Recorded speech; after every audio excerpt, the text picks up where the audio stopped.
Hola, ¿cómo están? Estamos aquí porque vamos a estar platicando con Ilan Susan de este libro, Cortés, nuestro primer Maquiavelo, que la verdad es que muy interesante su propuesta. Hola, Ilan, buenas tardes, ¿cómo estás? Qué gusto. Perfecto. La verdad es que yo quiero platicar contigo de tu libro porque me encanta. Ah, qué amable. Eh, yo me dedico actualmente a promover la lectura, pero soy administradora de empresas y daba planeación estratégica. Y en planeación estratégica siempre yo les ponía el ejemplo de Maquiavelo a mis alumnos, porque Ok. siento que Maquiavelo con el príncipe nos habla mucho en su momento de estrategias de cómo crear un Estado, pero en la actualidad se puede implementar a las empresas. Pero tu idea que pusiste de con Cortés me parece genial. Acabo de terminar el libro hace 15 minutos. Ok. De hecho, ve todas las, o sea, todas las citas que tengo. Ok. Pero mi primera pregunta es, ¿cómo se te ocurre a ti hacer esa comparación o cómo encuentras que con Cortés aplicó tantos puntos que Maquiavelo propone en El Príncipe? Sí, de acuerdo. Bueno, la primera parte que yo tendría que confesar un poco a manera biográfica es que, pues a mí estos temas me apasionan desde muy joven, si no, Sí, sé que desde niño. Este, y pues un poco como una viñeta de mi juventud es que en más de una ocasión que me había quedado a ver con amigos en Coyoacán y que se me hacía temprano, paseando por las librerías El Parnaso, esta otra magnífica de esotérica que estaba Nalanda, era invariable que por alguna razón u otra me topara con El Príncipe, El arte de la guerra de Sun Tzu, las cartas de relación. Entonces han sido libros que me han rondado toda la vida y que cada cierto tiempo los vuelvo a pescar, los vuelvo a leer, los vuelvo a ojear. Y yo creo que sí hace como unos 20 años que volvieron a caer en mis manos las cartas de relación y yo lo leía y sentía un poco que era como si estuviera leyendo a un corresponsal de guerra moderno, ¿no? Que su forma de explicar las acciones y lo que sucedía y lo que se había vivido, pues era como en un lenguaje muy fresco, muy directo, muy al grano. También me percataba que había como un tono de orgullo, ¿no? Pues esto lo hice yo finalmente, ¿no? Cosas que sin duda son aterradoras y espantosísimas para el pueblo de México, pues Cortés las está celebrando en un tono que también yo creo que subconscientemente me empecé a percatar que me recordaba al de Maquiavelo.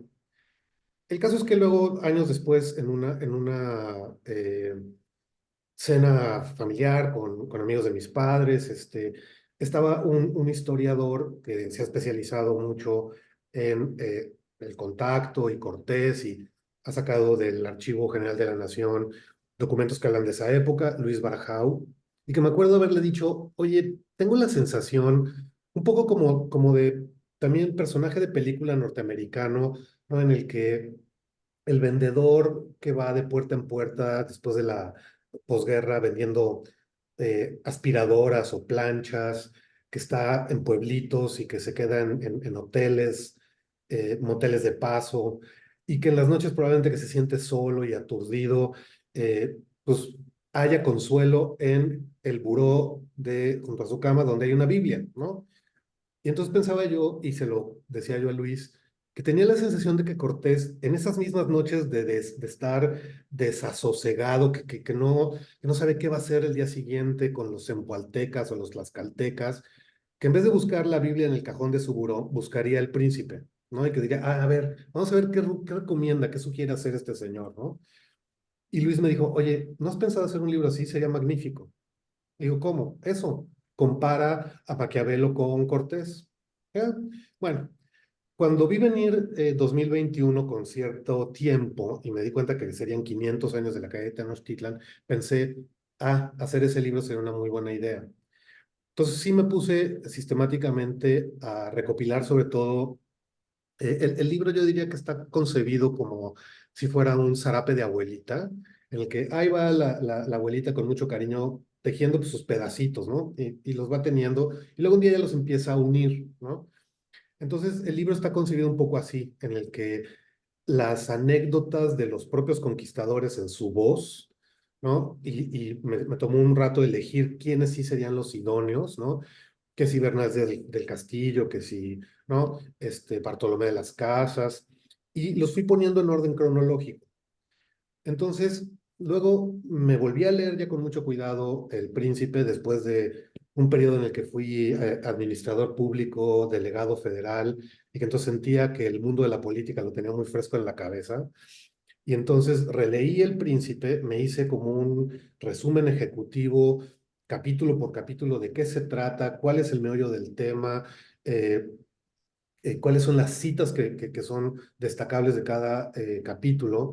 Y entonces lo que hice es que el surcido fino entre una anécdota de la conquista y otro es Maquiavelo. Él es el que comenta. Esto fue lo correcto, no fue lo correcto, así lo recomienda él, no lo recomienda él. Y de vez en cuando agrego ya yo un comentario al comentario de Maquiavelo, ¿no? Entonces así es como está pensado el libro. Oye, y otra cosa que me llamó atención es o sea, todo lo que tuviste que leer, de hecho, hasta pones en abreviaturas para no, porque como son títulos muy largos, los que no lo hayan leído, después del prólogo viene una parte de abreviaturas donde nos dice cómo va a mencionar a cada una de las fuentes, porque además, como decías tú, son fuentes históricas, o sea, desde cartas de Hernán Cortés, o sea, tuviste que escarbarle mucho. Sí, bueno, la verdad es que yo soy una persona con como distintas cachuchas y con camiseta de la UNAM, pero sí mi gorrita de trabajador del INA, como casi sindicalizado. Nunca he estado dentro de la institución a ese nivel, pero siempre como autoridad, como técnico. Entonces, he estado leyendo estos documentos toda la vida, ¿no? A Fray Bernardino de Sahagún, tengo una edición magnífica.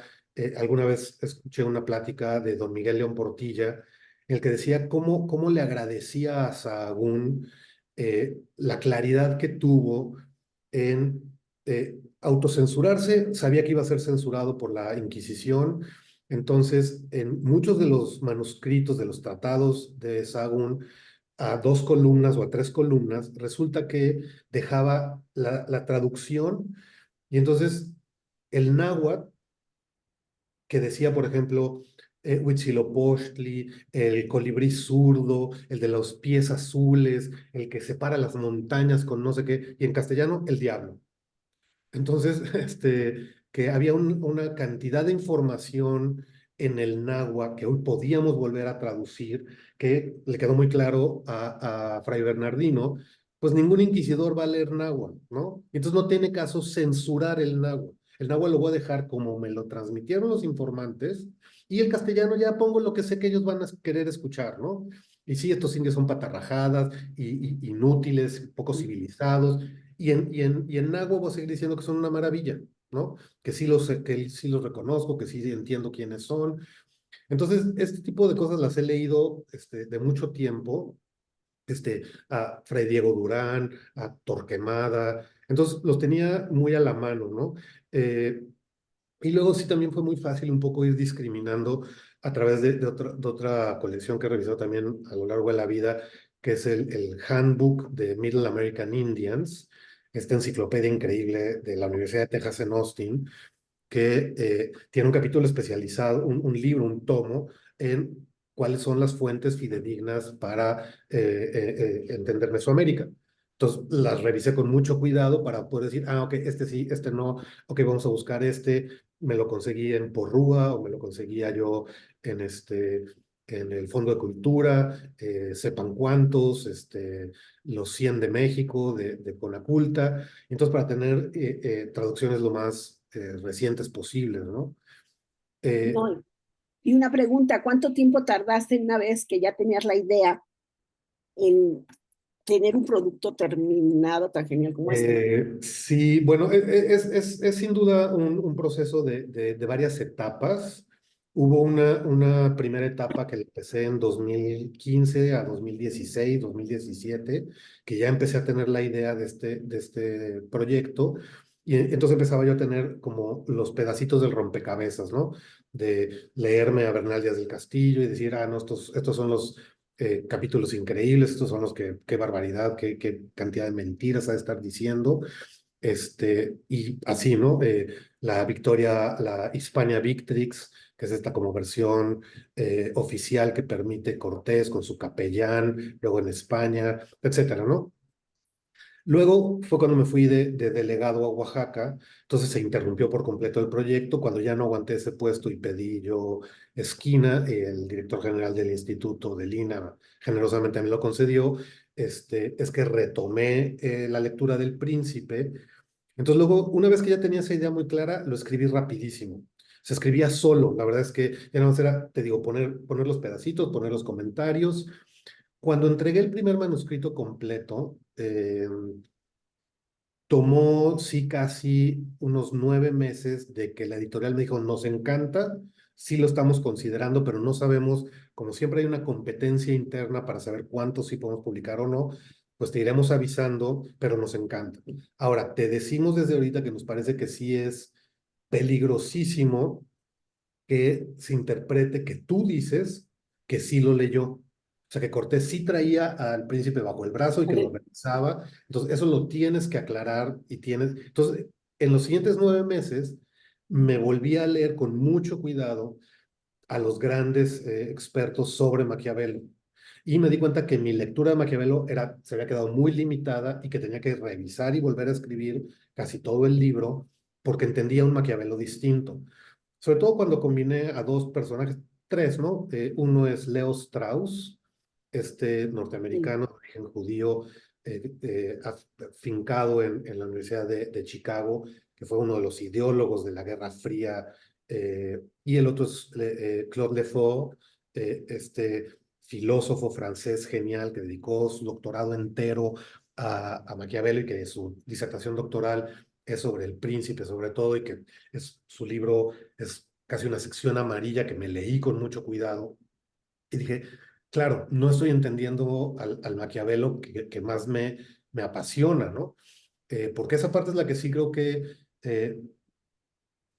mi atrevimiento es tratar de explicar a un personaje controversial desde la perspectiva de uno todavía peor, ¿no? Todavía más controversial, ¿no? Era lo que te iba a decir. Maquiavelo ha sido muy satanizado.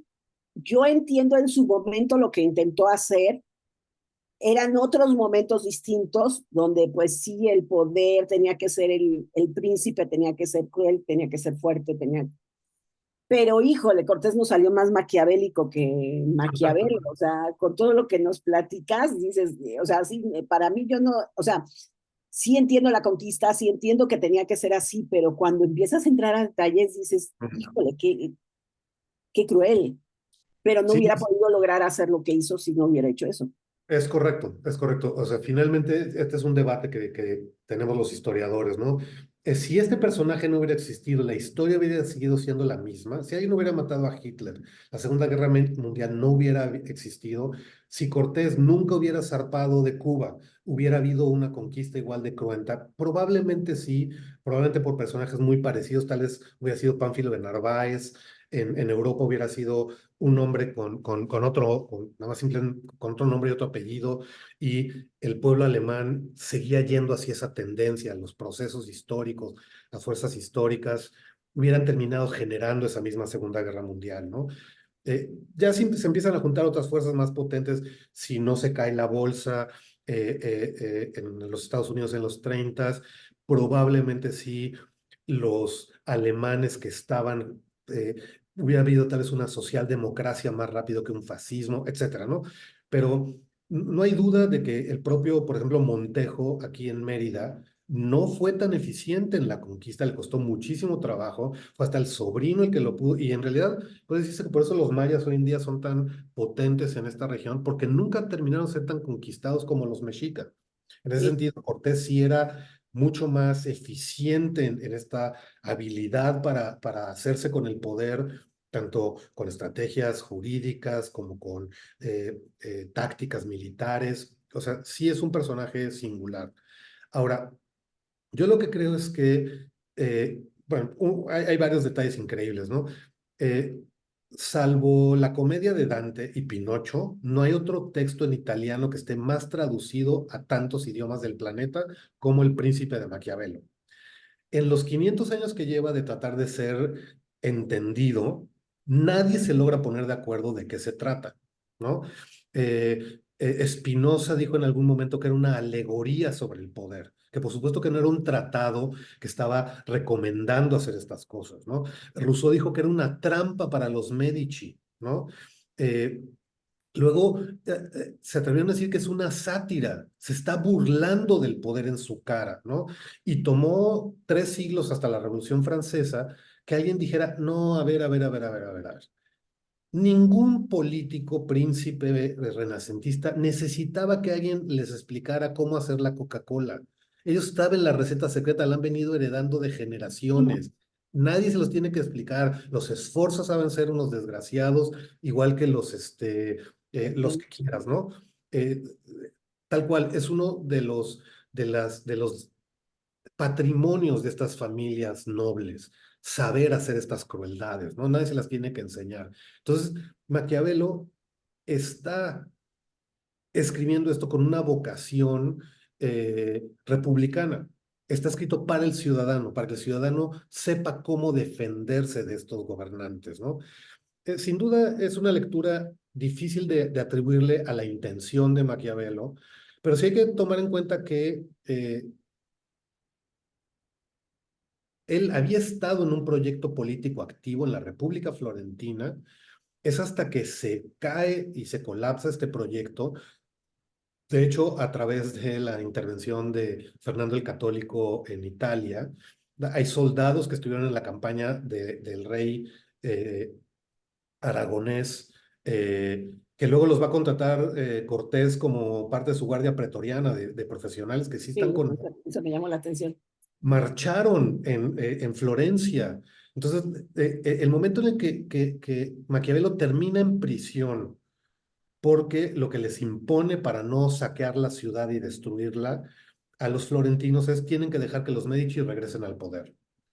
Y Maquiavelo muy pronto termina en prisión, torturado, y sale muy pronto, como a los 6 meses, solo porque otro Medici acaba de ser nombrado papa, y entonces hay una amnistía.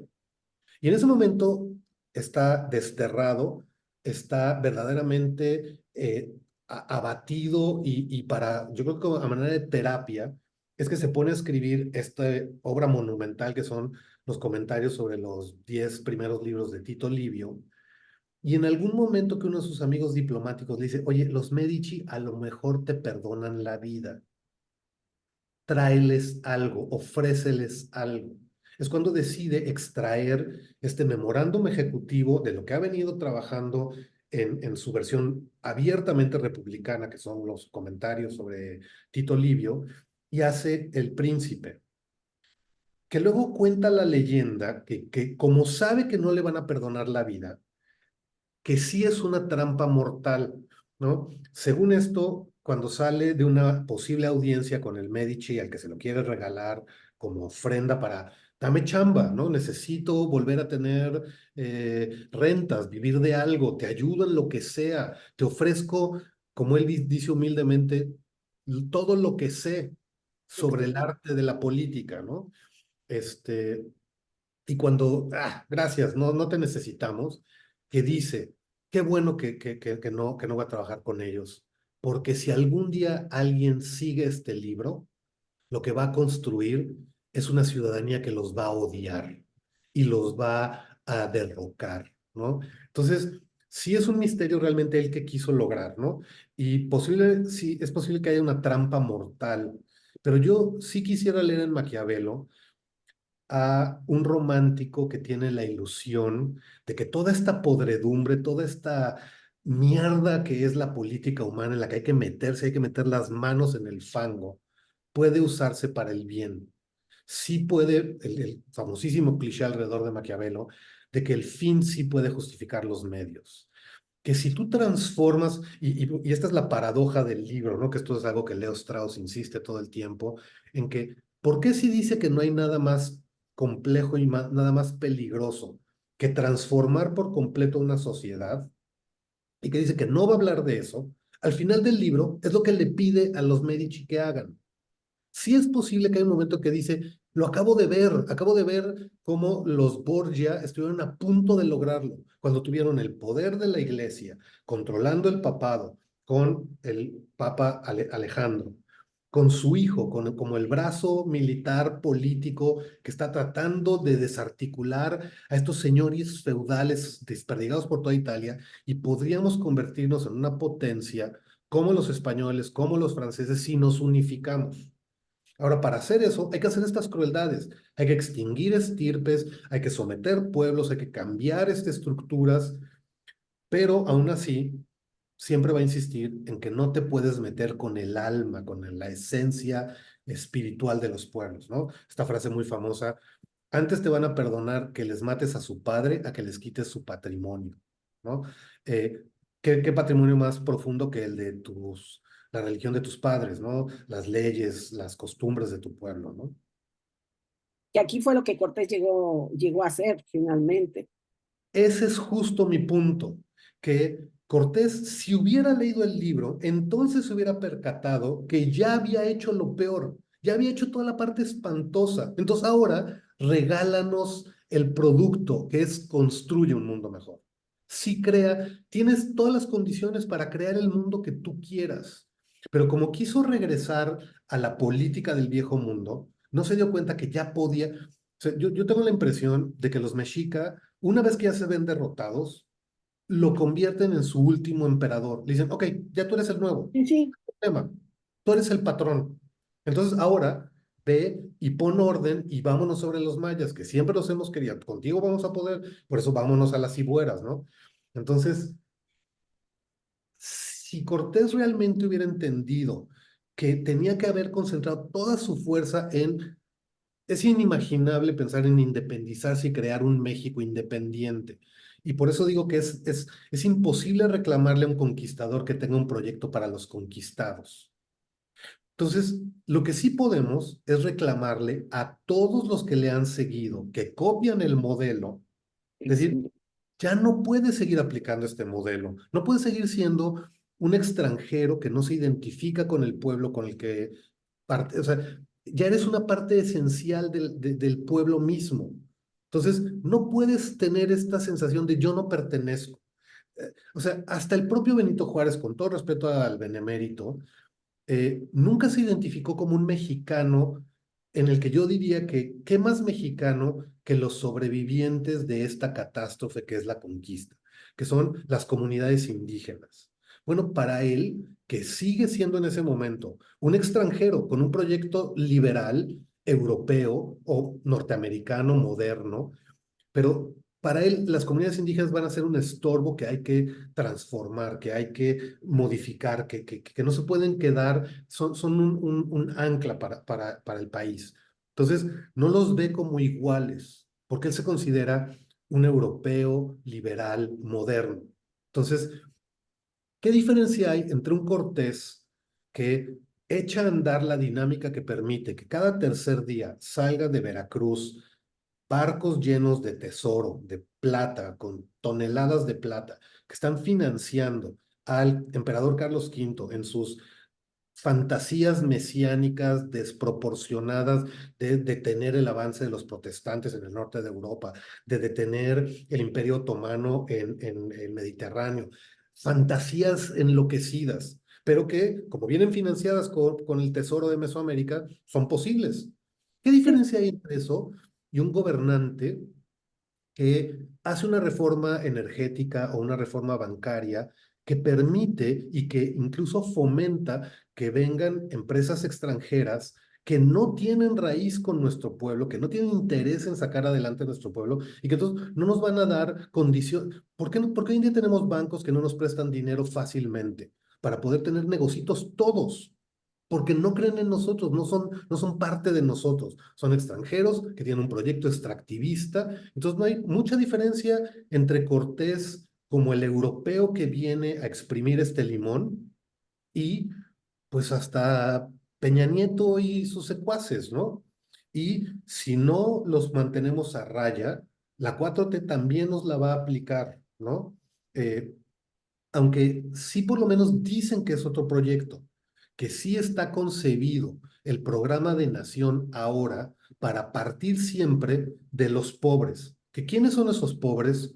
Pues esas comunidades indígenas abatidas, con o sin la tradición prehispánica reinventada, restaurada, sobreviviente en estados de resistencia. Bueno, si son campesinos que ya ni siquiera hablan un idioma mesoamericano, o si son albañiles, o si son trabajadores de industrias, ¿a qué horas dejaron de ser indígenas? Nada más no conservan la tradición que se ha logrado entre los Ayuk o los Mijes de la Sierra de Oaxaca o los Rarámuri, Tarahumara del norte, etcétera, ¿no? Los Wixárika, los Huicholes, pero básicamente, o sea, la máxima catástrofe que produjo Cortés es esto que hoy en día nos escandaliza y que queremos que se detenga de inmediato, que es lo que está sucediendo en Gaza, ¿no? El que estamos viendo un exterminio, un genocidio. Bueno, no va a llegar nunca a los niveles que pronto se logró en menos de 50 o 70 años en la Nueva España. Hay investigadores que consideran que pudo haber sido 1 de cada 10 los que sobrevivieron o 1 de cada 25. Yo alguna vez se lo decía a alumnos en la facultad, en la UNAM, en arquitectura, decía, imagínense eso, piensen en otras 9 personas que ustedes adoran, papá, mamá, hermanos, tíos, primos, el vecino, el que quieras, ¿no? Las 10 personas de las que tú formas parte y piensa que tú eres el único sobreviviente, todos están muertos. Imagínate el estado mental, el estado de ánimo en el que te encuentras, ¿no? Y que se murieron o por epidemias o por sobrecarga de trabajo, por el exceso de la explotación, de la esclavitud en la que están metidos, por alcoholismo, por en mil cosas, ¿no? Pero es posible que hoy haya tantos o más indígenas como hubieron en aquel momento. Aún con este tipo de censo en el que les decimos, solo si tú te identificas como indígena, te contamos como indígena, pues hoy en día hay cerca de 20 millones de individuos en este país que dicen ser descendientes y sobrevivientes de esa catástrofe. Es posible que en aquel momento hayan habido justo eso, esa cantidad, 20 millones, ¿no? Hoy en día Guatemala, en su censo, te dice que el 70%, el 65% son mayas, ¿no? Si en México no tuviéramos este criterio, y dirías, claro, Guatemala es un país indígena, ¿no? En Bolivia, en Perú, pasarían cosas muy parecidas. En México, ¿por qué solo menos de el 5 o 7% son indígenas? Porque resulta que en un juego un poco raro entre antropólogos, sociólogos y el poder mismo, lo dejan a gusto del individuo, ¿no? Que por cierto lleva 500 años de que lo que menos quiere es que se le identifique como indígena, ¿no? Sí, no, porque pues, toda la historia que traes detrás dices, yo no quiero ser parte de ese grupo, Correcto. que por cómo nos trataron, todo lo que nos han metido, lo que significa ser indígena, que realmente no significa eso. Sobre todo que si lo pensamos hoy en día, con toda esta paranoia y temor que tenemos del apocalipsis que se avecina, ¿no? Con ¿qué le espera a la humanidad en 50 o en 100 años, ¿no? Eh, Bueno, pues los indígenas de México ya pasaron por ese apocalipsis y ya saben cómo sobrevivirlo. Ellos ya viven en el futuro. Ellos saben lo que es tener un sistema de gobierno jerarquizado, hiper sofisticado, como el de Tenochtitlan o Teotihuacán o los mayas del clásico, y saben que no sirve para nada, para nada. ¿Y qué han reinventado desde entonces?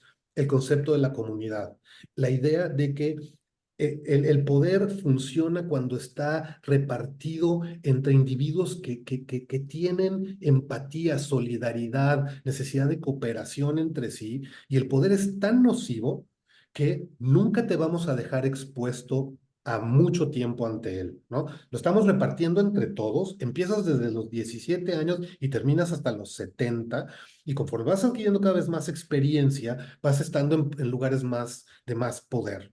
pero nunca vas a estar más de 2 años porque es agotador, ¿no? Y de hecho te pusimos en posiciones de altísimo poder porque justamente estás despuntando. Tu negocito de la ferretería o la vulcanizadora ya te está haciendo tener más que los demás y eso ya empieza a ser peligroso. Entonces, ¿sabes qué? Bájale 2 rayitas, dedícate los próximos 2 años, olvídate de la vulcanizadora o de la ferretería o de la barrotería y los próximos 2 años dedícate al gobierno de nuestra comunidad.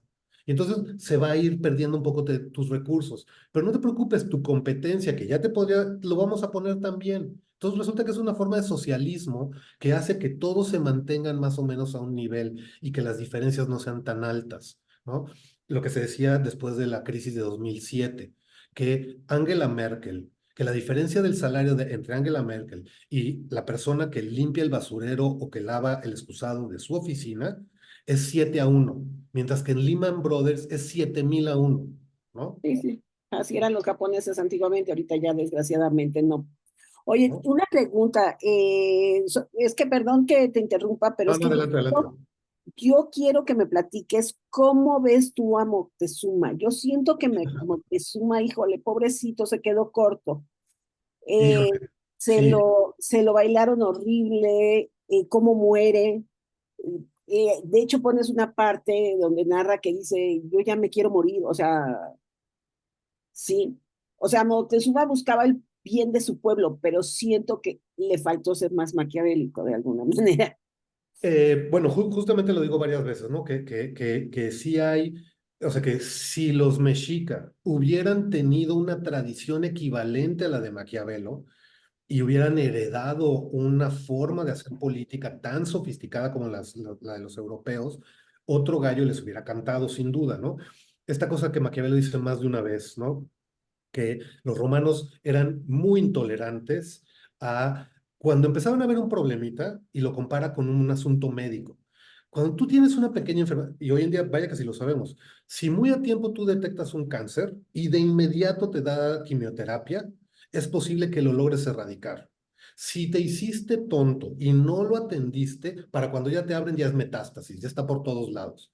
Entonces Maquiavelo dice que en la política hay cosas que las tienes que saber interpretar exactamente igual y dejar a los tlaxcaltecas en un territorio tan grande, con tanto poder eh, militar, de recursos, tan cerca del corazón del imperio mexica, fue un error estratégico que los romanos jamás hubieran cometido, ¿no? Los romanos cuando ya no tenían, ya cuando estaban hartos de algún problema, básicamente exterminaban a todos y se acabó el problema, ya, ni Sí, modo. O sea, con los cartagineses no hay forma, no se puede, hemos tratado de hacer no sé cuántas veces tratados, hemos peleado, ya, ya. Y ahora se atrevieron a cruzar los Alpes con elefantes, no, no, no, no, no, o acabamos con estas gentes o nos van a destruir por completo, ¿no? Entonces, yo lo que creo es que Motecuzoma o Moteuxoma, como se llama el pobre personaje, que ni siquiera sabemos bien cuál es la etimología correcta del nombre en náhuatl, yo sí creo que es un personaje muy malentendido y tristemente la versión que tenemos de los indígenas mismos ya está, esto que dice Pastrana Flores, que hay muy pocas fuentes fidedignas que no hayan pasado ya por la mano de los españoles después. Y hay que tomar en cuenta también que si yo soy un noble indígena al que le acaba de pasar el tsunami encima y que genuinamente estoy convertido a la nueva religión porque creo que una de las cosas que sucedió es que mis dioses fueron o exterminados o me traicionaron y permitieron que el dios enemigo, ese señor de la cruz, ese acróbata que está haciendo quién sabe qué en este como instrumento muy raro que no entiendo por completo, este, pues por lo visto es muy poderoso, porque acabó con mis dioses. Entonces, es muy probable que sí cuando te sientas a escribir, recién pasado este asunto, genuinamente crees que esta nueva religión es la neta del planeta, ¿no? Entonces, ¿cómo interpretas al individuo que ocasionó la debacle? Pues va a ser muy difícil que lo evalúes objetivamente. Entonces, ¿yo qué creo? Yo sí creo que los prehispánicos son individuos de altísimo nivel cultural, son una civilización equivalente al antiguo Egipto, Mesopotamia, China, Roma, Grecia, etcétera. Son realmente excepcionales. Por eso hoy en día sus sobrevivientes son comunidades tan increíbles que creo que tenemos que aprender de ellos para salir adelante y que tenemos mucho que mostrarle al mundo si el México que va a ver pronto, esta 4T, que dice que los primeros son ellos, pues entonces aprende a vivir como ellos. Busquemos una forma de dejar atrás el modelo de organización política europeo, esta cosa que tanto insiste Francis Fukuyama, ¿no? Cuando se acabó la historia, ¿no? Con la caída del muro de Berlín, ya, todo el proceso histórico llegó a la meta, ya sabemos cómo se resuelve este problema, es muy sencillo, es básicamente dejar que se expanda por el planeta entero el libre mercado, la democracia, un monoteísmo racionalista, protestante, cristiano, europeo, todo lo demás no sirve para nada. Y entonces lo que necesitamos es nada más que todos nos copien, porque este es el modelo que demuestra haber triunfado y que ya llegó a la meta de la historia. Pues vaya que sí es un desastre, porque nos tiene al borde de la extinción a nivel planetario, esa forma de ver el mundo. Entonces tendríamos ya que empezar a creer en otras formas. Aquí tenemos un gran ejemplo de otras formas de ver el mundo, que es el de los prehispánicos. Entonces, Moctezuma, si lo tratamos de entender desde esa perspectiva generosa, de un hombre genial, ¿no? Porque lo intentó por todos los medios, sí los trató de exterminar, sí Sí, tenía preocupaciones muy serias, de decir, bueno, primero que nada, ¿sí son dioses o no son dioses? Entonces, la primera que resuelve es, dales tortillas llenas de sangre. Si se las comen, entonces sí, ya hay que tener muy claro que sí son deidades, que sí es Quetzalcóatl. Ah, no se las comieron. Ah, entonces son humanos como nosotros. Ah, y sangran y se mueren. Ah, entonces ya, no nos dejemos de tonterías, ¿no? Vamos a intentar aniquilarlos. Ahora, eso no significa que sigas creyendo y que sigas teniendo, digo, ¿cuánto de nuestro país?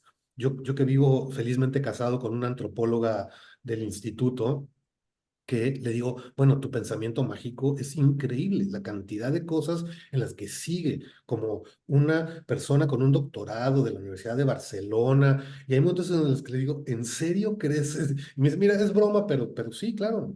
O sea, cuánto de lo que nos hace ser también tan especiales a los mexicanos es que seguimos teniendo un pensamiento mágico, seguimos creyendo que sí hay fuerzas misteriosas y si algo les ha permitido sobrevivir a estas comunidades, resistir, como dice el subcomandante, ya no me acuerdo cómo se llama, tiene tantos nombres, pero la larga noche de los 500 años, es porque su pensamiento mágico les permite resistir esto. Hay algo de la magia, o sea, cuando Moctezuma les trata de mandar el escuadrón perfecto de magos para maldecirlos, yo creo que sí, genuinamente hay que creerlo, ¿no? Pero que cuando regresan diciéndole, no, no, es que se nos atravesó un borracho que claramente este Escatlipoca diciéndote no hay forma. Entonces, lo que está racionalmente, de una forma mística, reconociendo Moctezuma, es que no, estas gentes sí tienen una estrategia política, militar, que ya el tsunami no hay forma de revertirlo. Su último intento, que es forzar a la ciudad, es una de las ciudades más grandes del planeta. O sea, sí, me llamó la atención que dices que solo había 3 o 4 ciudades más grandes Cholula. O sea, cuando convence a la nobleza cholulteca de una en acción Cholula. suicida a la Al Qaeda, ¿no? De mátenlos a todos a costa de sus vidas, es el último momento que Moctezuma dice, ya los tengo encima, pero tengo el arma secreta que es la ciudad más grande de Mesoamérica, probablemente en ese momento todavía más grande que Tenochtitlan, y solo han de haber habido 3 ciudades más grandes en China, Constantinopla y párale de contar, ¿no? Tal vez Angkor o lo que iba a ser Angkor en el sureste asiático, ¿no? Entonces, y ahí es donde hay que reconocer que Mesoamérica es capaz de crear a un personaje tan sofisticado como Cortés en Marina. ¿no? No sabemos ni siquiera cómo se llama, a partir de que se la regalan como trofeo de guerra y que la bautizan y que le ponen de nombre bautizo Marina, y que ha de haber sido una mujer excepcional. Su belleza ha de haber sido no solo física, sino ha de haber sido evidente en su mirada, en su inteligencia, y por supuesto que ha de haber sido producto de alguna familia noble, de una casta noble, de algún lugar de Tabasco, Veracruz, porque no por nada es bilingüe, no por nada tiene porte. Eso significa que tiene por lo menos 20 generaciones atrás de mamás bien nutridas. No es una indiecita pobre que está siendo producida o sea, cuando vemos el esqueleto de Pacal, que tiene un 80 de altura, sin duda es un hombre que está comiendo proteína diario y que probablemente es hijo de 10 papás, de 10 generaciones de papás bien nutridos como él, ¿no? Esta idea de que los mayitas chiquitos, por eso las puertecitas en las ruinas arqueológicas, porque pobrecitos, mira, son chaparritos, ¿no? Que por cierto es una adaptación de casi todos los humanos del planeta a selvas. Los Mbuti en África, los famosísimos hobbits de Flores, de la isla de Flores, con millones de años de éxito de supervivencia, con un cerebrito como del tamaño de un chimpancé, que es otro detalle a considerar, ¿no? En menos de 100.000 años de nuestro cerebrote, estamos a punto de destruir el planeta. Y los Homo erectus, con 1,5 millones de años de éxito, con su cerebrito. Entonces, ser muy inteligentes no ha sido benéfico para los humanos por completo. Entonces tendríamos que dejarnos de creer la crema de la crema y humildemente regresar a ser más monitos, porque los humanos fuimos estables y sostenibles en el planeta por 1,5 millones de años. ¿Tú crees que nos quedan ahorita 1,3 millones de años a los humanos en el planeta? No, por lo menos no con un planeta como el que conocemos, donde no podríamos sobrevivir la cantidad de humanos que habemos si seguimos Con viviendo así. nuestros valores y nuestras ideas y nuestras No. tecnologías del presente, ¿vamos a lograr salir adelante? Tenemos que reinventarnos por completo y tenemos que abrevar de las tradiciones que no son de esta cultura de supremacismo, de superioridad, de aniquilamiento, de violencia, de no saber cómo cooperar, ¿no? Esta no es la tradición humana, esta es la tradición indoeuropea, que es la Sí, que sí. nos vino a conquistar. Y en los Oye, prehispánicos hay otra alternativa, ¿no? Sí, perdón, adelante. no te preocupes. También agradecerte cuando nos planteas, pues, que los españoles ya traían un background que les ayudó, ¿no? O sea, ¿por qué? Porque se traían las cruzadas, tratarse de liberar de los árabes, entonces ya traían una estructura, una herencia mucho más, aunque acá, pues, eh, había pueblos que eran conquistadores, pero ellos ya traían una estructura guerrera mucho más sofisticada. O Entonces, sea, sí. agradecerte tu punto de vista, porque nunca lo había pensado yo. Correcto, correcto. O sea, sin duda, la vocación de la violencia de Mesoamérica es aterradora, ¿no? Pero resulta que tiene también una idea de sustentabilidad. O sea, los mexicas en ese sentido sí son geniales, fueron geniales, porque a diferencia de los romanos, que cada vez que ampliaban el territorio, tienen que dejarlo lleno de guarniciones y de gobernadores, y entonces de represión y de violencia, y entonces la revuelta de los judíos, y entonces generas un Jesús, o la revuelta de los griegos y generas, ¿no? Y de los persas y etcétera, en todos lados, en Bretaña, etcétera, en todos lados que sus fronteras en el norte contra los godos, ostrogodos, visigodos y todos los godos que te puedas imaginar que luego arrasaron con Europa entera, eh, estos salvajes nórdicos europeos. Los mexicas son mucho más inteligentes que los romanos en ese sentido, porque lo que se dan cuenta es que yo nada más necesito la amenaza de la violencia para dejar al pueblo original que conquisté con sus propios gobernantes. Si lo que más quiero son sus recursos, ¿qué mejor que dejar a la gente que conoce el territorio? Ustedes saben explotar su territorio, síganlo explotando con su estructura social, política y económica original. Sí, sí, adelante, adelante. Y que era por lo que dices en el libro, que es lo que ofrece al final Moctezuma a Cortés. O sea, ya me venciste, yo te doy cada año, así como yo trato a los otros, yo te doy, yo controlo a los demás, Y Cortés pero dijo, déjalo. excelente, me encanta la idea, pero no te voy a dejar solo, me voy a quedar a administrar ese proyecto. Esa es la Nueva España. Los 2 siglos del virreinato de la Nueva España es básicamente eso. Es tomar el sistema administrativo mexica que explota el territorio y ahora nada más yo recaudo y me lo llevo a España. Y nunca construyo un mundo mejor aquí. Nunca, ¿no? Estoy completo, o sea, alguna vez nuestro muy ocurrente y dicharachero Peña Nieto, alguna vez dijo algo que para mi gusto es de una genialidad increíble, que decía, la corrupción en México es un problema estructural. Y era una forma de decir, miren, ya dejen de reclamar que si los priistas somos espantosos, así somos los mexicanos desde siempre. Tiene algo de razón para mi gusto, porque los indígenas, los mexica particularmente, y ni se diga los mayas, que eran verdaderos también apasionados de las leyes, de la jurisprudencia, de justamente el documento que demuestra que este territorio es de nuestros antepasados y que los mexica lo usaban y lo aceptaban cuando sometían estos territorios, que es, ok, tu territorio que está en el códice, bla, bla, bla, que dice que va del árbol este al río este, a la montaña aquella, te lo respeto, no hay problema, pero ahora necesito que me mandes lo que yo necesito, que es copal, etcétera, lo que sea, ¿no? Cada cierto tanto y todos en paz. O regreso y curiosamente el método de violencia que utilizan no es nada distinto al de los cárteles del narco actual, con métodos sumamente prehispánicos. Si tú ves quién es el patrón, es el que está dispuesto a ser más violento de todos. Hay una estela en Bonampak que dice que lograron capturar al gobernante del pueblo vecino, que se lo trajeron y que estuvo prisionero no sé cuánto tiempo, y que el señor de Bonampak hubo un día que lo llevó al juego de pelota, donde en un ritual en el que jugaron a la pelota, lo desolló vivo, se puso su piel y bailó con su piel en el juego de pelota. Dices, oye, eso y las prácticas del narco, ¿qué distintas son? Decapitados, hechos pozole, incinerados, todos esos métodos son esa forma de usar la violencia extrema para decir, si tú no quieres cumplir, voy a regresar, ¿eh? Y tú ya sabes de lo que soy capaz. ¿Y quién es el jefe de la banda? El que desolla vivo al no sé quién, el que demuestra la disposición a la máxima violencia de todos.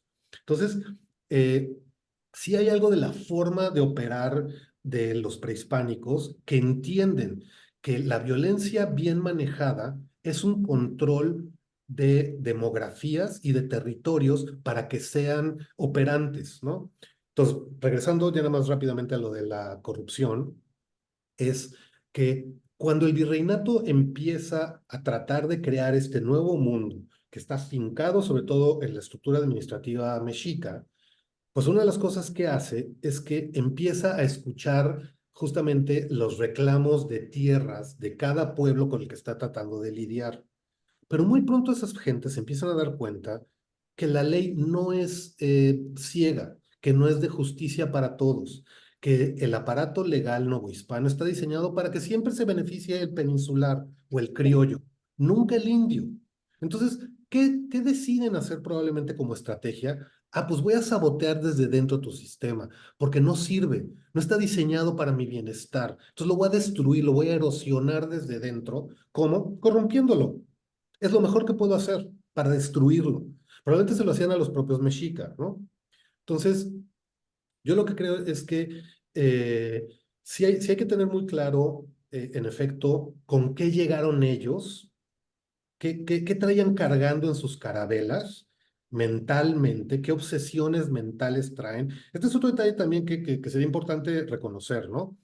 Eh, Se ha dicho mucho por historiadores, sobre todo de demografía, que la península ibérica, desde tiempos romanos, su capacidad de carga se mantuvo casi siempre en 6 millones de personas. Desde que Pompeyo Magno la conquista hasta básicamente los bizantinos, hay 6 millones de personas. Cuando 17,000 bereberes y 17,000 árabes palestinos, jordanos, yemeníes, egipcios cruzan el estrecho y conquistan la península, es decir, 30 y tantos mil personas, que en teoría se despachan a un ejército visigodo que había bajado hasta Andalucía de 250,000, datos que quién sabe, pero sí es muy posible que estos caballeros medievales con sus armaduras sobre caballos torpemente no entienden que los están atacando unos individuos que traen ya un cambio tecnológico mental, que es, vienen a caballo con estructuras muy ligeras, con arcos muy pequeñitos y que como alfiletero te van a ir dejando así, pero acribillado y te dan vueltas y vueltas y vueltas y tú nada más tratas de moverte así en tu armadura con tu lanzota a ver si logras detener. A ver, acércate, acércate. ¿Qué me voy a acercar? Ahí te van las flechas, 30 flechas antes de que tú puedas siquiera acercarte. Bueno, pero ¿eso qué significa? Que en menos de un siglo, el 90% del territorio de la península es ya hispano-musulmán. ¿Qué significa? Que, porque para ese momento ya hay casi un 75% de musulmanes en la península. Se salieron de España 5 millones de individuos y se fueron a Francia y entraron del norte de África y desde Jordania y Egipto y Bagdad. ¿5 millones de individuos? No, se convirtieron. Son hispano-musulmanes. Para el momento en que el califato de Córdoba ocupa cerca del 90% de la península y que el 80 o 75% de la población ya es musulmana, siguen siendo los mismos iberios, siguen siendo los mismos hispanos, los mismos exactamente, que nada más se cambiaron de religión porque resulta que tiene cosas muy útiles, maravillosas. Y empieza a haber una simpatía y una entonación compartida. Pero resulta que no, que hay unos fanáticos tan recalcitrantes como Al Qaeda hoy en día, refugiados en las montañas, que dicen, no, no, no, no, no, no, no, esto no es para nosotros. Y se obsesionan en recuperar esta cosa que dicen hoy en día, por ejemplo, los seguidores de Trump, denos de regreso nuestro país. Es exactamente el mismo argumento de la corte de Castilla o de León o de Burgos, de Aragón, de Zaragoza, diciendo, queremos la España, queremos recuperar nuestra España. Pero ¿a qué la perdiste? Nada más no has querido integrarte a este sistema que ha demostrado, y por cierto, es un proyecto más franco que español, ¿no? Esta historia famosísima de Roncesvalles, ¿no? Y tratan de venir a matar hispano-musulmanes francos, ¿no? Que son alemanes teutones afrancesados que vienen bajando desde Dinamarca, ¿no? Y como no logran llegar a Córdoba ni tantito, en realidad terminan saqueando ciudades cristianas del norte. Y cuando vienen huyendo, resulta que en los desfiladeros que viene el botín de hasta atrás, ¿no? El famoso canto de Roland y no sé qué, y el heroicismo que se sacrifica por la cristiandad y bla, bla, bla. Es un ladrón que le robó a sus hermanos cristianos, ¿no? Y que se celebra su heroísmo de sacrificio cuando no logra escapar con el tesoro. Es como los españoles que se hunden en el lago de Texcoco En la cuando noche, dice, sí, vámonos, ya no, esto ya es imposible, hay que huir la noche sí, triste, ¿no? Y que se hunden en el fango por la cantidad de tesoro que traen. la cantidad de oro que traen, sí, sí, sí, sí. Pues bueno, Ilan, muchísimas gracias por el libro, por la plática. La verdad es que a mí me encantó, te digo, Qué amable. yo Maquiavelo, como ahorita lo decías, que se ve muy bien con Cortés, más vale que el príncipe sea odiado a que sea querido, y Cortés lo implementó y finalmente fue el que ganó en ese momento, eh, para bien o para mal, pero pues por eso estamos aquí y somos lo que somos. Y también me gusta mucho, para los que lo vayan a leer, también me gusta mucho, tiene muchas comparaciones, como ahorita nos platicaba, con los gobiernos actuales, sobre todo de Latinoamérica, de por qué tenemos estos gobiernos, ahorita que está toda la crisis en Sudamérica con ciertos países. Mucho viene del liderazgo de Cortés. Entonces yo les recomiendo mucho que lean este libro. Muchísimas gracias. No, hombre, encantado, qué amable por decirlo. Y muchas gracias por la entrevista, que fue una conversación muy agradable. Sí, muchísimo. Yo también soy Puma, ¿eh? Ah, qué bien, sí, pues sí.